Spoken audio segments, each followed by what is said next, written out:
Son 25 gün bize şunu göstermiştir. Savaş, İsrail'in savaşı olmakla birlikte bedelini tüm dünya ödüyor. ጤና ይስጥልን ተመልካቾች እንዴት አላችሁ? ዛሬ ሰፋ ያለ መረጃ ነግራችኋለሁ። ቱርክና እስራኤል የተመለከተ መረጃ ነው። ዛሬ እስራኤል በግልጽ ቱርክን አስጠንቅቃለች። ቱርክ እንግዲህ ትዕግስቴን አትፈታተኝኝ ወይም ደግሞ አትፈትኝኝ የሚል አቋሟን በግልጽ አስቀምጣለች። ጠቅላይ ሚኒስትር ቤንያሚን ኔታንያሁ ቢሮቸው በኤርዶዋን መንግስት ላይ በተደጋጋሚ ሲበሳጭ ሰምተን ነበረ። ዛሬ ደግሞ የእስራኤል ጦር ማስጠንቀቂያ ሰጥቷል። በተለይም መከላከያ ሚኒስትሩ ኢስራኤል ካትዝ የአይዲኤፍ ማለት ነው እሳቸው ቱርክን አስጠንቅቀዋል። አትፈትኑን በሚል ኤርዶዋንን እስከ መክሰስ ደርሷልና ይሄኛው ውጥረት እጅግ አደገኛ ሆኗል። በተለይም ደግሞ በእነዚህ ኃይላት መካከል ያለው ውጥረት በቀላሉ የማይቋጭ ምክንያቱም መካከለኛው ምስራቅ ላይ በጣም ቁልፍና ውስብስብ የሆነ ኃይል አቅም ያላቸው በመሆናቸው እነዚህ ሀገራት አንካራና ቴልአቪቭ የገቡበት ሰጥ አገባ መቋጫ ካልተበጀለት ምናልባትም በስተት አንደኛው ሌላውን በሚሳኤል የሚያጠቃ ከሆነ ውድመቱ እጅግ ከፍተኛና መቆጣጠር የማይቻል ሊሆን እንደሚችል እየተነገረ ነው። ምክንያቱም ቱርክም እስራኤልም ያላቸው ጦር መሳሪያ በጣም ውስብስብ ከባድ ከመሆኑ የተነሳ ማለት ነው። ስለዚህ እስራኤል ምንድነው ያስጠነቀቃቸው የሚለውን ነግራችኋለሁ። እንደነገርኳችሁ የእስራኤሉ መከላከያ ሚኒስትር ኢስራኤል ካትዝ በግልጽ አቋማቸውን ይፋ ያደረጉት ሶሪያ ፖለቲካ ላይ ረጂብ ጣይብ ኤርዶዋን ወይም ደግሞ ቱርክ እንደ ሀገር እጇን ማስገባት ማቆም አለባት በሚል በግልጽ ነው ያስቀመጡት። እንግዲህ ይህን ያሉት የሶሪያ ኤርቤዝ ማለት ነው ከተመታ በኋላ ነው። በአቡ አልዱሁር ላይ የተሰነዘረውን ጥቃት ተከትሎ የተሰጠ መግለጫ ነው። ምክንያቱም አንካራ ወይም ደግሞ ቱርክ እስራኤል በአካባቢው ላይ ጫና እየፈጠረች ነው፣ ውጥረቶችን እያባባሰች ነው የሚል ክስ ከቀረበ በኋላ ነው እንግዲህ እንዲህ አይነት ጥያቄዎች የተነሱት ማለት ነው።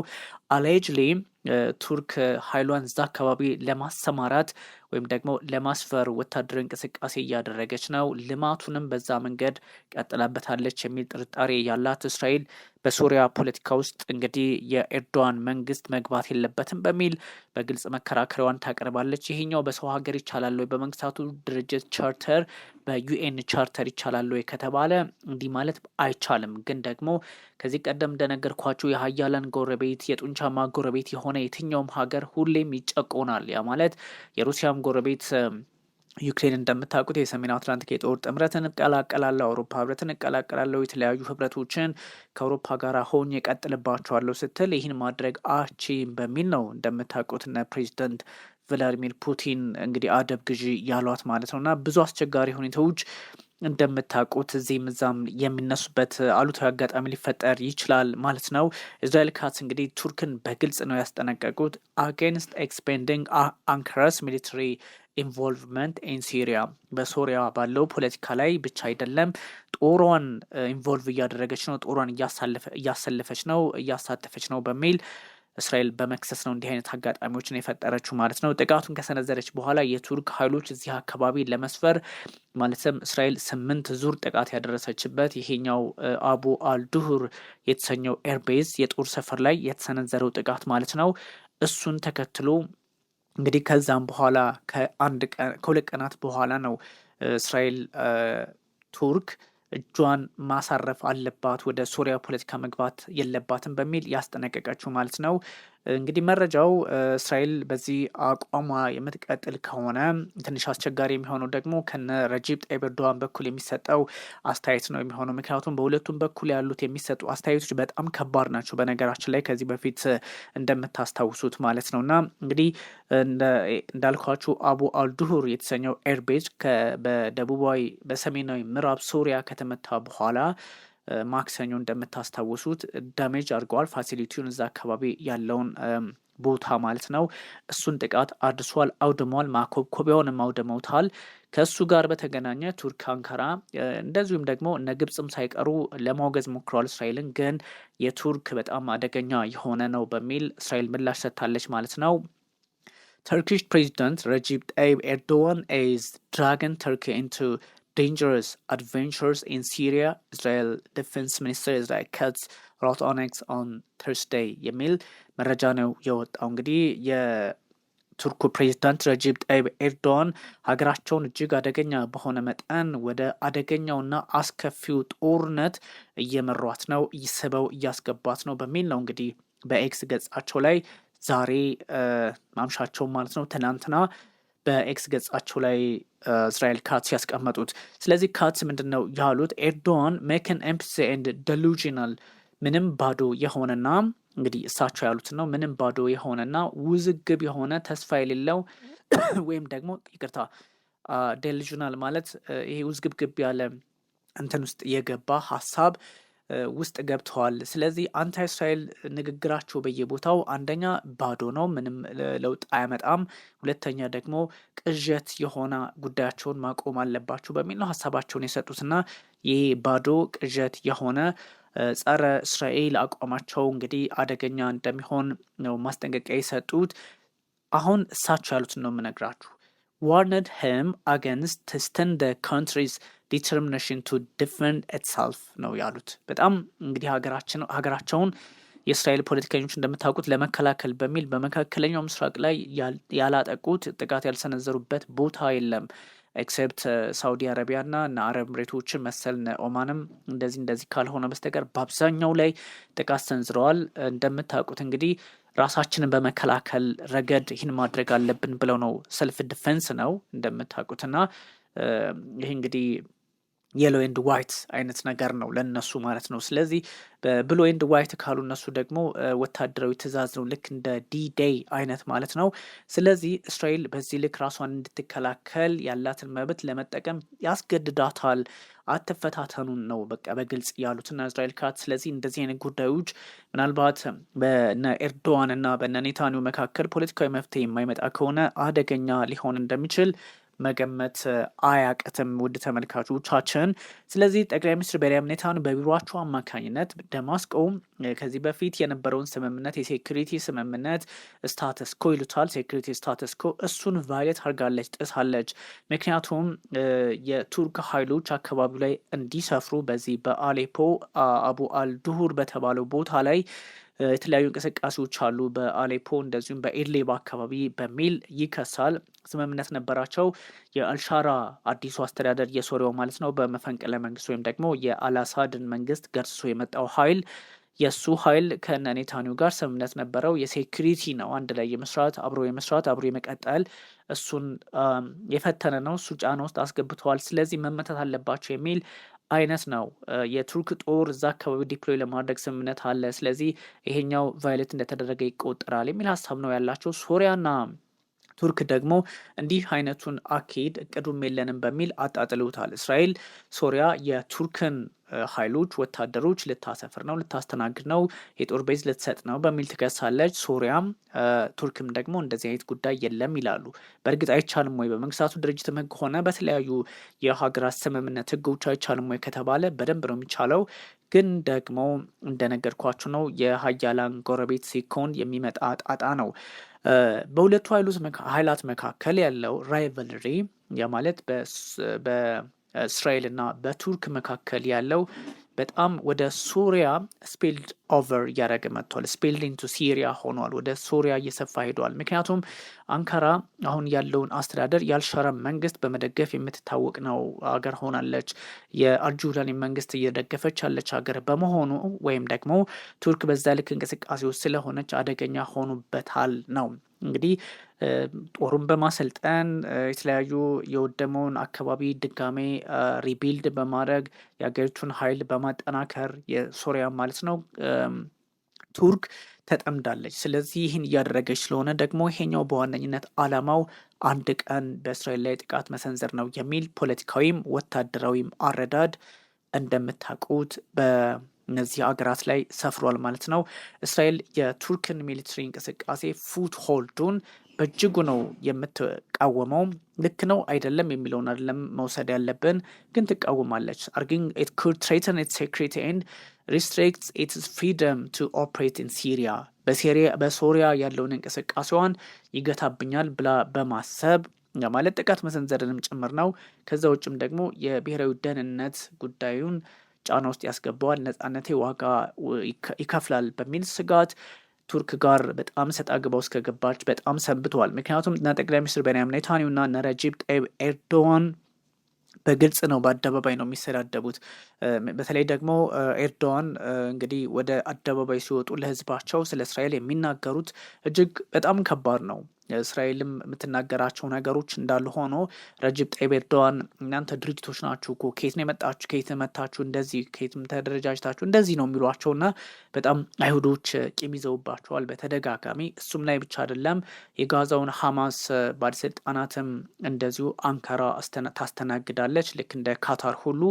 እነሱም ኦፍኮርስ ኔታንያሁን ያበሳጯቸዋል። ኔታንያሁ ደግሞ ምን ሲደረግ ነው አንድ ሀገር ወደ እኔ ጎረቤት የጦር ሰፈር ሊኖረው የሚችለው የሚለው ማካሄዳቸው ትክክል አይደለም።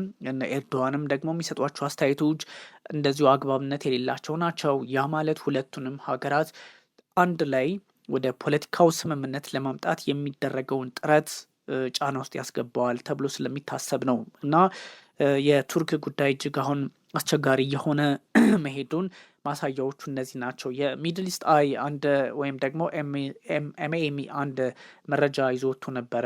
በዚህ ሳምንት ነው ያወጣው። እንግዲህ የቱርክ መንግስት ኢንሳይደሮችን አንካራ የምትመለከተው በአቡ አልዱሁር ስትራይክ ላይ ቻሌንጅ ነው ለእኔ ክሬዲቢሊቲ፣ በተለይም ደግሞ ክሬዲቢሊቲ እንዳይኖረኝ ያደርጋል። እኔ ለአጋሮቼ ቦታ እየሰጠው እንዳልሆነ ይጠቁማል።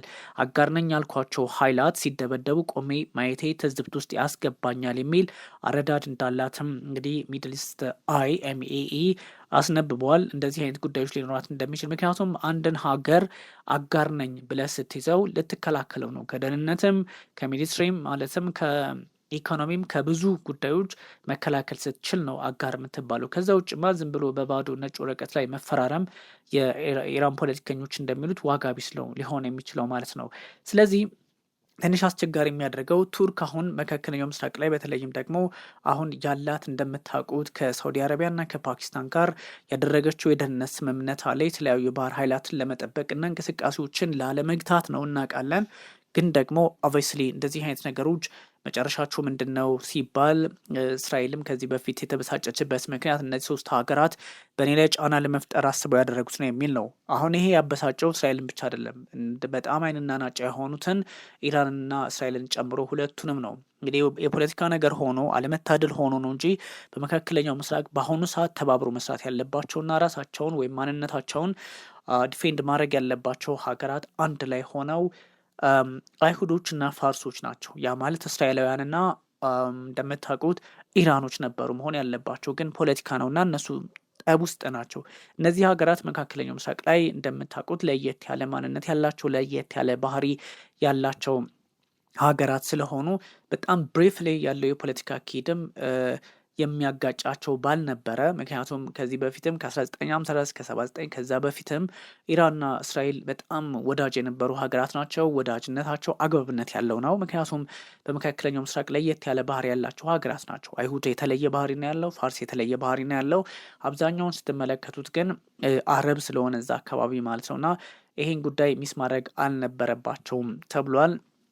እንግዲህ እስራኤል ሚሊትሪ ሆትላይን እንግዲህ ከቱርክ ጋር ያላት አይመስልም፣ ግን ሪስኮች እንዳሉ በጣም ብዙ መረጃዎችን ልንመለከት እንችላለን እና እነዚህ ኤስኬሌሽኖች በተለይም ደግሞ እስራኤል ለጀመረቻቸው አስቸጋሪ በዚህ በጎላን ተራራ ላይ የምትወስዳቸው እርምጃዎችና በጎላን ተራራ ላይ በምትፈጽማቸው አንዳንድ ጥቃቶች ላይ እንደምትመለከቱት ብዙ አይነት ውጥረቶች ስላሉ ብዙ ጥያቄዎችን ሊያስነሳባት ይችላል ተብሎ ነው የሚወሰደው እና የቱርክና የእስራኤል ግንኙነታቸው ሁሌም ቢሆን በተለያየ መንገድ የሚታይ ሊሆን ይችላል። ግን ደግሞ በአብዛኛው የነዚህ ሀገራት የፖለቲካ ግንኙነት እየሻከረ የሄደበት አንደኛው ምክንያት በጋዛ ወይም ደግሞ በፍልስጤም በጠቅላላው ጉዳይ ነው እና እነዚህ አይነት ነገሮችን እንዴት አይነት መፍትሄ መስጠት እንችላለን ስለሚለው ደግሞ በጣም በርካታ ፖለቲከኞች ሀሳባቸውን ለማጋራት ይሞክራሉ። ምንድን ነው ያለው ግንኙነታቸው የሚለውን ደግሞ ግልጽ የሆነ መረጃ ለመስጠት አስቸጋሪ ነው። ምክንያቱም እነዚህ ሀገራት አንዴ ጠብ ሌላ ጊዜ ወዳጅ አይነት ባህሪ አላቸውና እንግዲህ ምንም እንኳን የዓለማችን የፖለቲካ ባህሪ እንደዚህ ነው ለማለት የሚደፈርበት ደረጃ ላይ ቢደረስም በጉዳዮች ላይ ግን የተለያዩ ጥያቄዎች እንዲነሱ ያደርጋል። የቱርክና የእስራኤል ግንኙነት በታሪክ እንኳን ስንመለከተው በጂኦፖለቲካና በኢኮኖሚው ረገድ እጅግ ውስብስብ ነው። ተለዋጭ የሆነ የረዥም ጊዜ ታሪክ ያላቸው ሀገራት ናቸው እርስ በርስ ማለት ነው። ቱርክ እንግዲህ በ1949 እስራኤልን እንደ ሀገር የተቀበለች የመጀመሪያዋ ሙስሊም በጣም አብዛኛው ሙስሊም ያለባት ሀገር ነበረች። የመጀመሪያዋ ከማንም ሀገር በላይ ሙስሊም ከሙስሊም ሀገራት ማጆሪቲ ሙስሊም ከሆነ ሀገራት መካከል አብዛኛው ሙስሊም ከሆነ ሀገራት መካከል ግንባር ቀደም ለእስራኤል እውቅና የሰጠች ወይም ደግሞ ሀገርነቷን የተቀበለችው እንደምታውቁት ቱርክ ነው። ስለዚህ በሁለቱ ሀገራት መካከል ያለው ግንኙነት በጣም በርካታ ምዕራፎችን እየተሻገረ ነው። ቢያንስ ወደ 4 ምዕራፎች አሉት መሆኑን ታሳቢ ማድረግ ያስፈልጋል። በጣም ወርቃማ ዘመን ነበራቸው 1990ዎቹ። እነዚህ ሀገራት በ1990ዎቹ ቱርክና እስራኤል ቅርብ ነበሩ። በጣም የተቀራረበ በወታደራዊ በደህንነትና በኢኮኖሚ እጅጉን ትልቅ ትብብር የነበራቸው ሀገራት ናቸው። እንዲሁም በ1957 አካባቢ ይመስለኛል ኢትዮጵያ፣ ቱርክ፣ ኢራንና እስራኤል አንድ ስምምነት ነበራቸው አብሮ የመስራት ማለት ነው። እስከዛ የደረሰ ግንኙነት ነበራቸውና የቱርክ ጦር መሳሪያዎችን በማሳደግ ቴክኖሎጂውን ሌላ አቅጣጫ በማሰጠት የጋራ ወታደራዊ ልምምዶችን በማድረግ የተለያዩ ሀሳቦችን ይሰጡ ነበሩ። አብረው የሰሩ ሀገራት ናቸው። በነገራችን ላይ ቱርክና እስራኤል አሁን እንግዲህ አይንና ናጫ ወደ መሆን ቢመጡም ከዛ አንደኛው ምዕራፍ እንደነገርኳቸው ጎልደን ኤጅ ነው። ከዛ የውጥረትና የፖለቲካ ቅራኔ ቴንሽን መጣ። ከ2008 ከፈረንጆቹ ጀምሮ ማለት ነው። የጋዛው ግጭት ከ2008 እስከ 2009 ያለው የቱርክ ጠቅላይ ሚኒስትር ነበሩ ያኔ ረጀብ ጣይብ ኤርዶዋን በፈረንጆቹ አቆጣጠር ነው። በነገራችን ላይ ጠቅላይ ሚኒስትር ነበሩ። በነገራችን ላይ እሳቸው ከ2003 እስከ 2015 አካባቢ ድረስ 14 አካባቢ ድረስ ጠቅላይ ሚኒስትር ነበሩ ረጀብ ጣይብ ኤርዶዋን። ከዛ ቀየር አደረጓትና ፕሬዚዳንት ሆኑ ማለት ነው። ስለዚህ በፕሬዚዳንት ሀገሪቱን በፕሬዚዳንታዊ መንገድ መምራት ጀመሩ ነው። የቱርክ ጠቅላይ ሚኒስትር እንግዲህ ረጀብ ጣይብ ኤርዶዋን በዛ በሰዓቱ ከ2008 እስከ 2009 በነበረው የጋዛ ግጭት ምክንያት በእስራኤል የጋዛ ወታደራዊ እርምጃ ላይ ተቃውሞ አሰሙ። በዳቮስ ፎረም ከእስራኤል ፕሬዚዳንት በወቅቱ ከነበሩት ጋር ማለት ነው ሽሞን ፕሬስ ጋር ያደረጉት ክርክር እጅጉን በርካቶች የሚያስታውሱት ነው እና ያን ጊዜ ከዛ እንደጀመረ ይነገራል ማለት ነው። ከዛ ደግሞ የማቪ ማራማራ ክስተት የሚባላል 2010 የእስራኤል ጦር እንግዲህ ጋዛ ሰርጥ የሰብአዊ እርዳታ ጭኖ ይጓዝ የነበረ አንድ ማቪ ማራማራ የቱርክ መርከብ ላይ እርምጃ ወስዶ 10 ቱርክ ዜጎችን ህይወቱን ሲቀጥፍ እንግዲህ ከዛም በኋላ ደግሞ ውጥረቱ ሌላ አቅጣጫ ይዞ መጣ ማለት ነው። ሶስተኛው ደግሞ ወይም ደግሞ ቻፕተር ፌዝ የሚባለው የቀዝቀዝ ያለና በጣም የተሻሻለ ዲፕሎማሲን ለማራመድ ሙከራዎችን ማድረግ ጀመሩ። ከ2016 ከ2013 23 ባለው በፈረንጆቹ አቆጣጠር ማለት ነው። እንግዲህ በ2016 እና በ2022 ደግሞ አገራቱ ዲፕሎማሲ ግንኙነታቸውን በተወሰነ መጠን ለማሳደግ ሞክረው ነበረ። አምባሳደሮችን ለመስማማት ለመመደብም ተስማምተው ነበር። ግን አስቸጋሪ ሁኔታዎች ነበሩ። የኢኮኖሚና የንግድ ግንኙነታቸው በፖለቲካ ውጥረት ከፍተኛ እድገት እያሳየ አሁንም ቀጥሏል። በምስራቅ ሜዲትራኒያን የጋዝ ሀብት ልማት ላይም የጋራ ፍላጎት የነበራቸው ሀገራት ናቸው እና የመጨረሻው ደግሞ አሁን ያለው ውጥረት ነው። ከጥቅምት 7 2023 ጀምሮ ወይም ደግሞ ከ2016 መስከረም 26 ጀምሮ እንግዲህ የጋዛው ሐማስ በእስራኤል ላይ ጥቃት መሰንዘር ከጀመረ በኋላ እስራኤልም አደገኛ የሆነ ኦፌንሲቭ እርምጃዎችን መውሰድ ከጀመረችበት ጊዜ አንስቶ የሁለቱ ሀገራት ግንኙነት በእርግጥም እየከፋ ለመሄድ ተገዷል ማለት ነው እና ብዙ ነገሮችን ስትመለከቷቸው እነዚህ ሀገራት ብዙ የሚያጣሏቸው እንጂ የሚያፋቅሯቸው ነገሮች እንደሌሉ ነው በዚህ ሰዓት የሚጠቁመው። በጣም በርካታ የፖለቲካ ተንታኞች የሚያስቀምጡት እነ ጠቅላይ ሚኒስትር ቤንያሚን ኔታንያሁና እነ ረጀብ ጣይብ ኤርዶዋን በጉዳዮች ላይ መፍትሄ የማያመጡ ከሆነ ፈተናው እጅጉን አስቸጋሪ የሆነ ይቀጥላል። ምክንያቱም የቱርክና የእስራኤል ጉዳይ በቀላሉ የሚታይ ስላልሆነ። ምክንያቱም የቱርክና የእስራኤል ጉዳይ አንደኛ ሁለቱም እንደምታውቁት የአሜሪካ በጣም የቅርብ ወዳጅ የሚባሉ ሀገራት ናቸው። እነዚህ ሀገራት ተልአቪቭም እንደምታውቁት የአሜሪካ ቁልፍ አጋር ናት። አንካራም የአሜሪካ ቁልፍ አጋር ናት። እነዚህ ሁለት ኃይላት ግጭት ውስጥ ገቡ ማለት አሜሪካ አጋሮቿ ሲበጣበጡ ቆማየች ማለት ነው እና በሁኔታዎች በተወሰነ መጠን ጠብ ውስጥ ላይገቡ ይችላሉ ቢባሉም ግን የእስራኤል ማስጠንቀቂያ ወደ አንዳች እርምጃ እንዲገቡ እነዚህን ሀገራት ሊያደርጋቸው ይችላል የሚል ስጋት በጣም እጅጉን እየበረታ መጥቷል። ግን በአብዛኞቹ ሰዎች ዘንድ የሚታየው ፖለቲካውን በማርገብና ውጥረቱን በጎ ምላሽ እንዲሰጠው በማድረግ ወይም ደግሞ አስቸጋሪ ጊዜያትን በፖለቲካው መድረክ አብሮ በመስራት አብሮ በመቆም የከፋውን ጊዜ በተለየ መጠን በማየትና አስቸጋሪ ሁኔታዎችን ደግሞ በትክክልም በመዳኘት እንደሆነ ይነገራል። ግን ከዚህ አንጻር ደግሞ የሚነሱ ብዙ ሀሳቦችም አሉ። ይህን ተከትሎ የቱርክ ፕሬዚዳንት ረጅብ ጣይብ ኤርዶዋን ለፕሬዚዳንት ዶናልድ ትራምፕ አንድ ነገር አርጉ እንጂ ምንድን ነው ዝም ብለው የሚመለከቱት የሚል ሀሳብም ሊያጋሩ እንደሚችሉ ይነገራል። አፍተር ኦል ግን የእነዚህ ሀገራት የፖለቲካ ግንኙነት መሻከሩ ግልጽ ነው፣ በአደባባይ ዓለም የምታውቀው ነው። የኢራንና የቱርክ ፖለቲካቸው በሳይፕረስ ፖለቲካም አብሮ እንደዚሁ የሚታይ ከዛም ደግሞ በእንትኖች ምንድነው በኩርዶችም አማካኝነት የሚፈጠሩ አንዳንድ ጫናዎች አሉ። እነሱንም ደግሞ በተወሰነ መጠን ከማርገብ አንጻርም አብሮ የመስራት የፖለቲካ አካሄድ እንዳለ ይታወቃል። ግን ደግሞ ጠቅላይ ሚኒስትር ቤንያሚን ኔታንያሁም ቢሆኑ አንዳንድ ጉዳዮችን እያወሳሰቧቸው ሄደዋል፣ መፍትሄ ጠፍተዋል።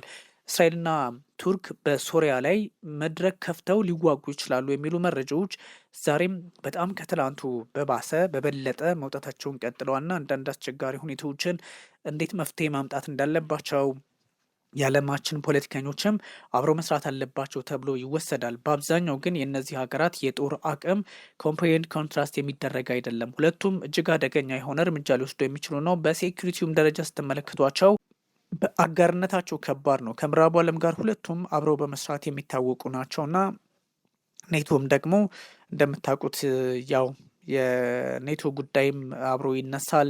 ምክንያቱም ቱርክ ብቸኛዋ እዛ አካባቢ ያለች የሰሜን አትላንቲክ የጦር ጥምረት አባል ነች እና እነዚህም ጉዳዮች ታሳቢ ይደረጋሉ። ስለዚህ በብዙ አጋጣሚ በተለይም ከዚህ ከሜዲትራኒያን ባህር አንጻርም ቱርክና እንደምታውቁት እንግዲህ እስራኤል በተለይ ደግሞ ግሬት እስራኤል የሚለው ቱርክ ጫፍ ድረስ የሚሄድ ስለሆነ ትንሽ የፖለቲካ መንገዳቸውን እነዚህ ሀገራት በተለየ ሊያዩት ይችላሉ።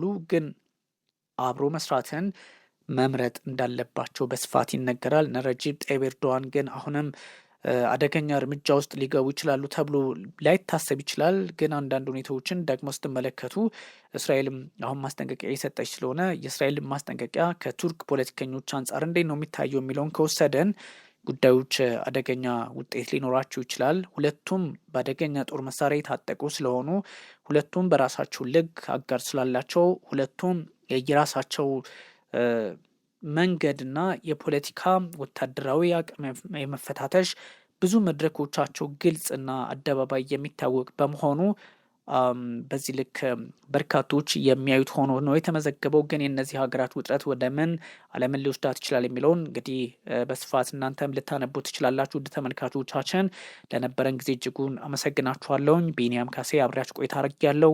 መልካም ጊዜ ሁላችሁ